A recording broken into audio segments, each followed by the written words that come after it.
할렐루야, 반갑습니다. 우리 향기샘 소그룹 항해사 메신저 여러분, 한 주간도 잘 지내셨습니까?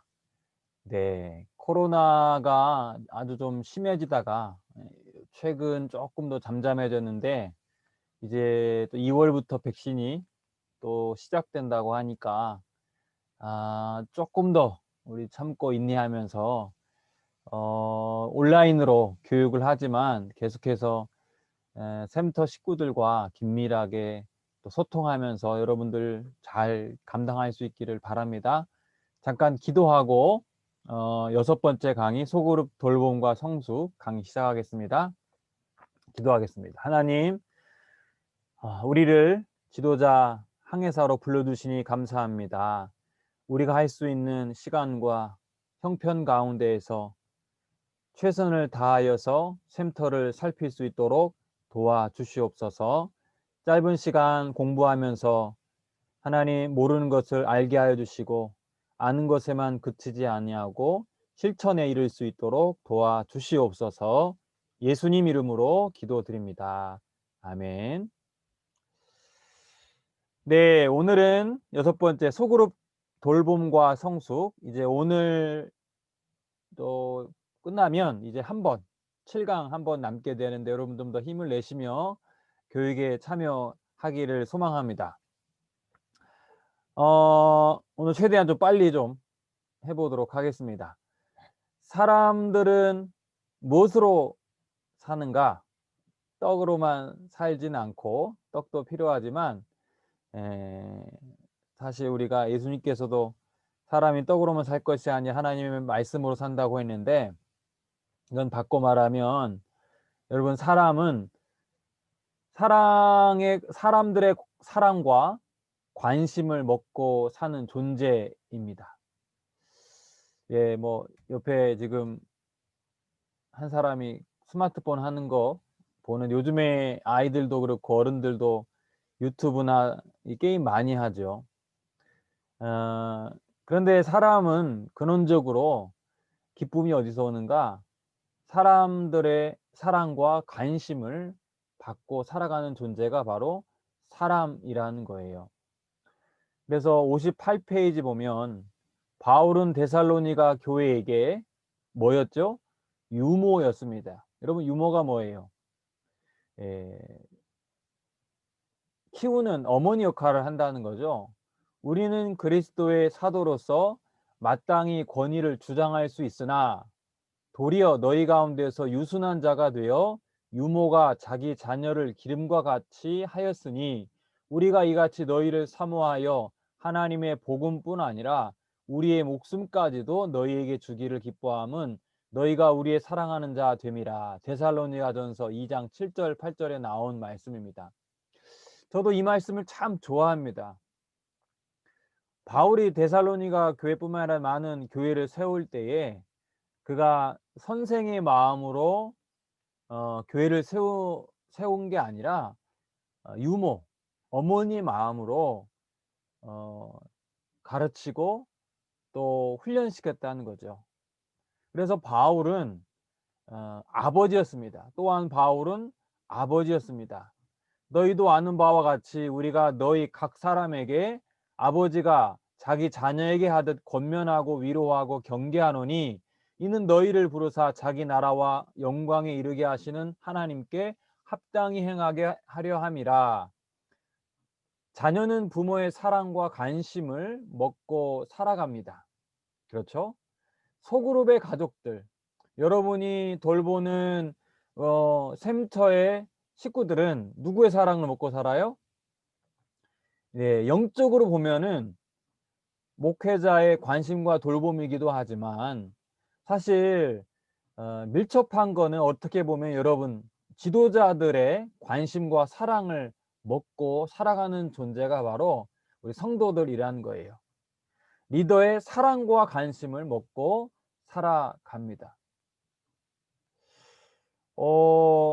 리더의 개인적인 돌봄 중간 부분부터 보면 리더가 소그룹 사람들을 만나야 하는 이유가 뭔가? 돌봄은 소그룹의 성장을 돕습니다. 나 돌봄은 소그룹의 출석률을 높입니다. 다 돌봄은 목자가 양들의 상태를 알도록 도와줍니다. 라 돌봄은 사랑과 관심을 전합니다. 요즘에 대면 예배를 드리지 못한 상황에서 제가 주일마다 또 이렇게 월요일마다 또 이렇게 예배 링크를 하면서 예배 참석을 체크하잖아요. 이것이 뭐 예배를 드리나 안 드리나 관시 그 간섭하거나 또 뭐 감시하려는 의도가 아니라 뭡니까? 상태를 알아보기 위해서입니다.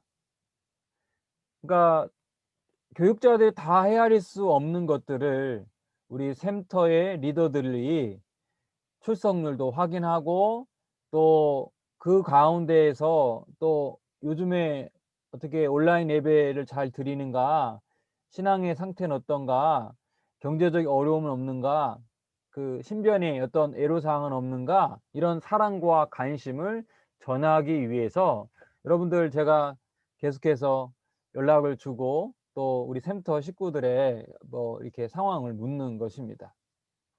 두 번째, 돌봄이 필요한 가장 중요한 순간. 그게 언제인가? 소그룹을 처음 방문한 직후. 이것은 달리 말하면 또 새가족들이 언제 가장 도움이 필요한가? 당연히 교회를 처음 방문한 직후에 가장 도움이 필요하죠. 돌봄이 필요하죠. 감사하게도 이 코로나 상황에서도 하나님께서 이번 2021년 회기를 시작하면서 벌써 5, 6 가정을 우리 광양대강교회에 새 가족으로 불러 주셨습니다. 인간적으로 생각해 볼 때는 이 코로나 상황에서 뭐 있는 사람들도 떨어져 나가는 상황일 거라 생각할 수 있겠지만 하나님께서는 또 필요한 사람들을 교회에 보내 주시고 또한 우리 센터에 또 보내 주신다는 거죠. 나 처음 몇 주 동안 매주 이 돌봄이 필요한 거예요. 소그룹 안에서도 마찬가지라는 거죠. 교회에 새로운 새 가족이 오면은 처음 방문한 직후 그리고 몇 주 동안 적어도 한 4 주 정도는 그 리더들의 돌봄이 필요합니다. 또 돌봄이 언제 필요한가? 나 보면은 결석한 이후에 돌봄이 필요합니다. 여러분이 결석을 했는데 목사님도 센터 식구도 아무 관심이 없으면 내가 이 구성원으로서 소속감이 어 없지 않는가, 내 존재가 무슨 의미가 있는가 생각하지 않겠습니까? 뭐 그러려고 그 관심을 확인하려고 결석을 하면 안 되죠. 근데 그런 피드백을 많이 받아요. 결석했는데 목사님도 연락도 없고 뭐 세미에서 식구들도 아무 연락이 없다는. 과거 이런 상황이 있었는데 오히려 이런 센터 조직이 좀 항해사를 중심으로 민첩하게 돌아가면서 이런 것들이 즉각 보고가 되면은 목회자들이 목양을 할 때 많이 이롭다는 거죠. 보면 어떤 사람이 자신의 어려움을 이야기한 후에 돌봄이 필요합니다. 사실 자기의 속마음을 얘기하는 것이 쉬운 일은 아니잖아요. 그렇죠? 근데 어떤 센터 식구가 자기의 어려운 가정사를 어렵게 끝냈을 때에 여러분 그때 어떻게 해야 돼요? 주의 깊게 경청하셔 죄송합니다. 주의 깊게 경청하셔야 돼요. 그 사람은 겨우 마음을 열었는데 건성건성 들으면은 그 사람이 마음의 문이 닫히지 않겠습니까? 그렇죠? 마지막 소그룹 안에서 어떤 갈등이 있은 후에 우리는 돌봄이 반드시 필요합니다. 그렇죠? 더 이상 말씀드리지 않겠습니다. 59페이지 보겠습니다. 네, 여기네요. 59페이지 보면 효과적인 돌봄의 비결, 돌봄을 위하여서 사람을 만나는 시간을 가장 중요한 사역 시간으로 여깁니다. 말할 내용에 대해 성령의 인도를 구하며 기도합니다. 앞에서 이야기한 중요한 돌봄의 시기를 놓치지 않습니다. 사실 제가 뭐 읽어 드리지만 이거는 목회자에게도 매우 중요한 이 목양의 돌봄의 어떤 비결인 것 같아요. 성도들이 진짜 힘들어할 때 한마디 해 주고 연락해 주는 것이 참 중요하죠. 그 타이밍을 놓치면은 별로 효과가 없죠. 그다음에 라마 지나서 봐 보겠습니다. 그들이 말하고 싶어 하면 잘 들어준다. 사람은요, 누군가 자기 이야기를 들어주는 사람을 좋아하게 됩니다. 예. 그렇지 않으면 억지로 강요하지 않습니다. 근데 말하기 싫은데 막 자꾸만 말을 하라고 하면 또 스트레스 받거든요. 말을 할 수 있는 분위기를 조성해서 그것을 잘 들어주는 것이 리더의 능력이라는 거죠. 4. 서로 믿고 이야기한 내용들을 비밀로 간직합니다. 이 부분도 참 중요한 것 같아요. 교회에서 보면 안타깝게도 자기 어떤 비밀을 얘기하기를 꺼려합니다. 오히려 모르는 사람한테는 편하게 얘기해요. 왜냐? 다음에 볼 일이 없기 때문에. 그러나 교회 안에서는 자기 형무를 얘기하면 그것이 돌고 돌아서 아무개 집사, 아무개 원사님 이런 일이 있었대, 이런 안 좋은 소문으로 퍼지기 때문에 역설적이게도 교회 안에서 자기의 연약함을 잘 표현을 못 한다는 거죠. 이것도 사실 목회자도 마찬가지예요. 성도들이 자신의 어떤 비밀을, 연약함을 이렇게 고백했을 때에 그것을 자기 마음속에 두고 또 기도하고 그것을 다른 사람들에게 표현하지 않는 게 중요하죠. 마지막 차, 모든 사람과 정기적으로 연락하려고 노력합니다. 예, 샘터 식구들과 주기적으로 연락하라는 거죠. 일주일에 몇 시간? 예, 물리적인 시간까지 예, 알려주네요. 최소 2시간은 반드시 할애하라. 어떤 일에? 이 샘터 식구들을 형편을 묻는 일에. 여러분, 일주일에 샘터 식구들을 위해 몇 시간을 할애하고 계십니까? 2시간이라는 시간이 일주일 하루에 2시간도 아니고 일주일에 2시간이라는 시간이 어떻게 보면은 뭐 하루로 따지면은 하루에 뭐 한 30분도 안 되죠. 한 20분? 20분 정도를 우리 샘터 식구들한테 할애하면서 연락도 드리고 또 뭐 카톡도 하고 잘하고 계시는데, 마음속으로 사실 진짜로 우리 샘터 리더들이 일주일에 2시간만 샘터 식구들을 살피면은 여러분들 훌륭한 어 돌봄을 감당할 수가 있습니다. 그다음에 네 번째, 하나님과 함께 그리고 하나님을 의지하는 돌봄. "당신을 위해 어떻게 기도할까요?" 라고 물으세요. 참 좋은 이 멘트 같습니다. 뭐 말만 그러는 게 아니라 실제로 "아무개 집사님, 제가 집사님을 위해서 어떻게 기도할까요?" 이렇게 겸손하게 물어보십시오. 그다음에 두 번째, "하나님께서 이 일에 대해 어떻게 응답해 주시기를 원합니까?" 라고 또 물으시기 바랍니다. 또 "지금 바로 제가 짧게라도 기도해 드려도 될까요?" 라고 물으세요. 기도는 리더가 할 수 없는 일을 가능케 합니다.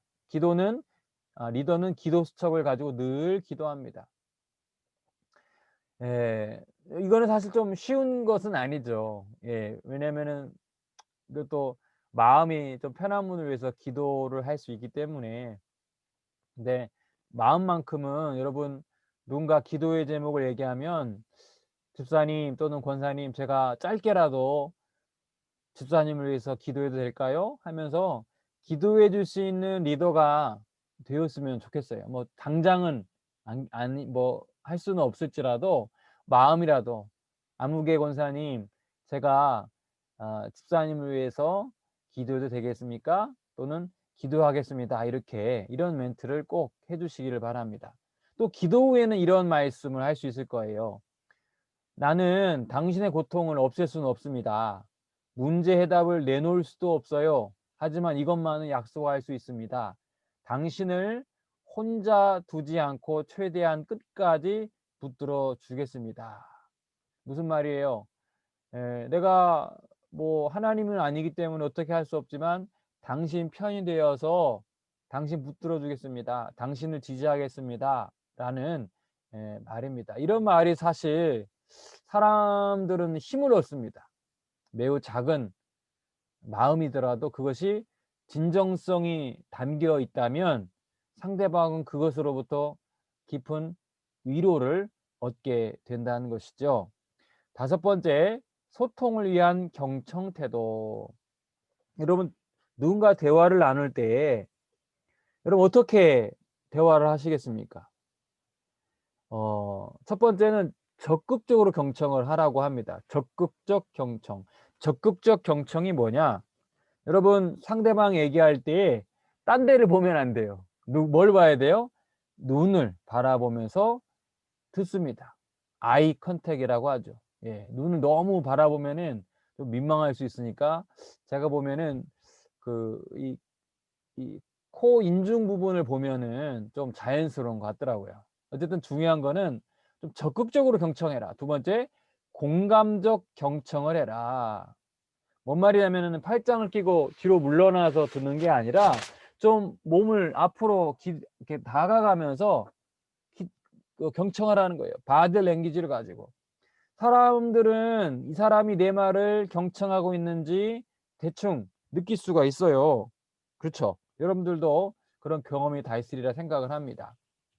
세 번째, 반사적 경청. 들은 내용을 종종 재진술합니다. 무슨 말입니까? 뭐 예를 들면은 권사님, 제가 최근에 이런 일 때문에 많이 속상했는데, 이렇게 하면 아, 그런 일로 속상했어요. 뭐 이런 식으로 한 번 더 반복하면서 그 사람 말을 경청한다는 사인을 주는 거죠. 마지막 네 번째, 집중적 경청. 내 마음이 다른 것을 생각하지 않고 집중하라는 거예요. 딴 생각하지 말고 그 사람이 말할 때는 온전히 들어주라는 거죠. 여러분, 이것이 사실 새로운 것도 아니고 어려운 것도 아닌데 참 기본이 될 수 있는 거예요. 누군가 얘기할 때 집중력을 가지고 적극적으로 또 공감하면서 듣는 것. 그래서 나오네요. 59페이지 제일 마지막 밑에 보면은 소통 친화적 대화 자세. 여러분 쭉 읽어보세요. 예. 1번 쭉 읽어보시고 넘기셔서 2번 상대방보다 높은 곳에서 내려보지 말고 눈높이를 같이 하고, 시선을 피하고 두리번거리지 말고 눈을 맞추고, 대화하고 질문을 할 때는 더욱 따뜻한 눈빛을 줍니다. 이런 식으로 쭉 이렇게 읽으시면 됩니다. 예. 왼쪽으로 하면 안 되고 오른쪽 내용으로 할 수 있도록. 다섯 번째 보면은 혼자서 대화를 독차지한다. 하지 말라는 거죠. 상대가 더 많이 말할 수 있도록 하는 거예요. 자신이 말할 때도 상대에게 의견을 물어 말할 수 있도록 합니다. 사람은요, 말하는 걸 좋아해요. 그러니까 여러분까지 말을 많이 하면 안 돼요. 상대방의 말을 경청해 주는 것만 해도 상대방의 돌봄을 받는다는 느낌을 든다는. 근데 그냥 아무 생각 없이 들으면 안 되고 아까 말한 대로 적극적으로 반응하고 공감하면서 들어주면 상대방이 마음 가운데에 감동을 느낄 수 있다는 거죠. 그다음에 세 번째, 소그룹이 함께하는 돌봄. 소그룹이 함께하는 돌봄.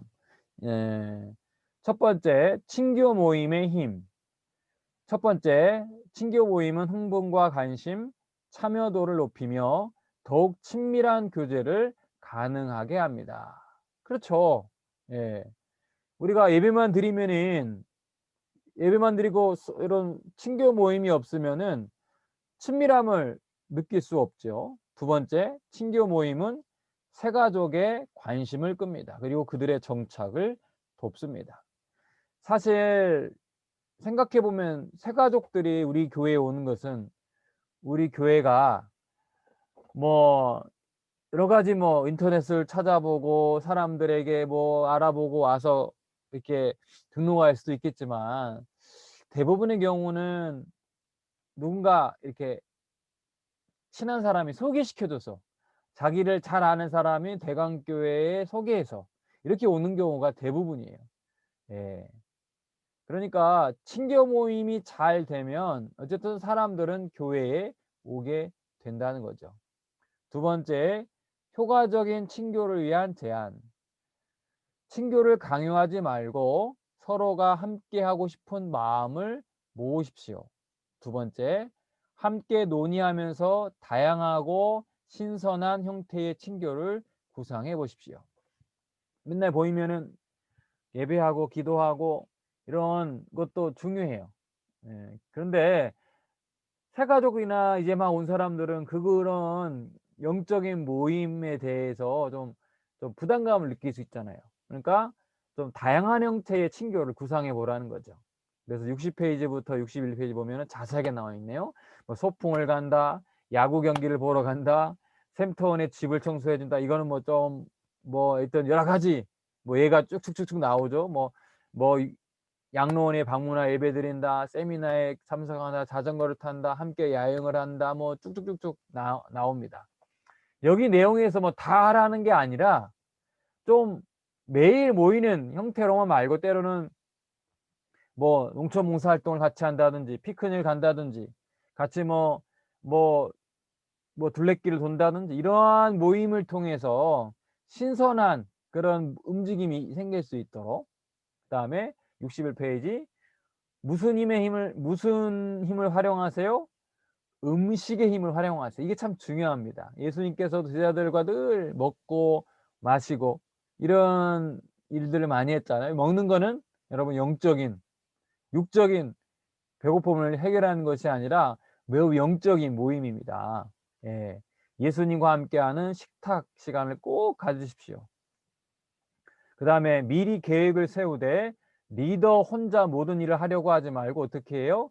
위임하세요. 예. 리더가 없으면 그 모임이 당장 멈추는 거는 사실 좋은 그런 모임이 아니죠. 소그룹이 아니죠. 리더가 없더라도 잘 메신저 중심으로 돌아가고 메신저가 없더라도 그다음 사람을 중심으로 해서 잘 돌아가게 만드셔야 합니다. 친교 모임을 마칠 때는 항상 어떤 유익이 있었는지 서로 나누면서 헤어지면은 좋습니다. 그리고 소그룹이 함께 축하하고 위로해 주어야 할 중요한 시기. 예, 뭐가 있을까요? 생일이 있을 거고, 그렇죠? 그다음에 두 번째 세례. 누가 세례 받으면 축하해 주고, 세 번째 결혼. 예, 본인의 결혼일 수도 있고 대부분 이제 자녀의 결혼이죠. 그다음에 네 번째 장례.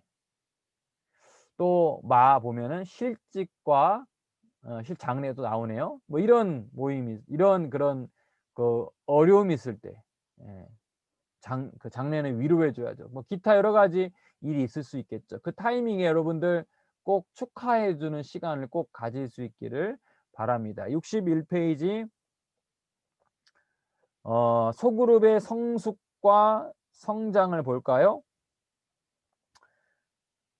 리더는 현상을 유지하고 관리하는 사람이 아닙니다. 리더는 변화를 이끌어내어 성장하고 성숙하도록 도와주는 사람입니다. 맞죠?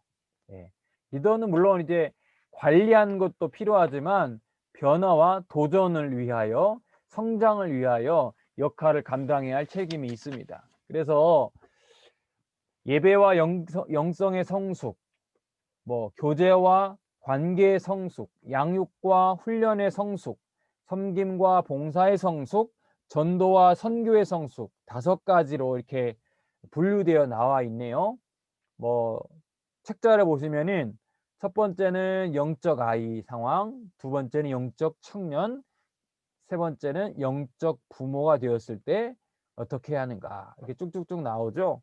핵심은 여러분 사람은 물리적으로 나이에 따라서 뭐 아이와 청년과 또 뭐 부모, 어른의 세대로 나눌 수 있죠. 그런데 영적인 부분에서는 나이가 영적인 나이는 또 다르다는 것을 여러분 아실 거예요.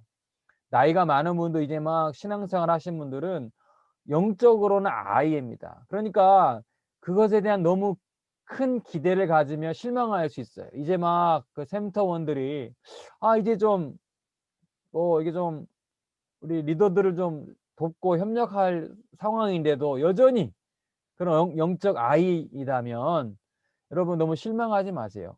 아직 성장하는 과정이기 때문입니다. 그래서 영적 아이일 때는 여러분 칭찬을 많이 해 주시고 격려해 주시고 관심 기울여 주시고 이런 것들이 필요해요. 그다음에 영적 청년, 그다음에 마지막 영적 부모가 될 때까지는 여러분 이런 각각의 분야에서 이 파트별로 여러분이 잘 그 성격을 이해하고 그 상태를 또 확인하셔야 돼요.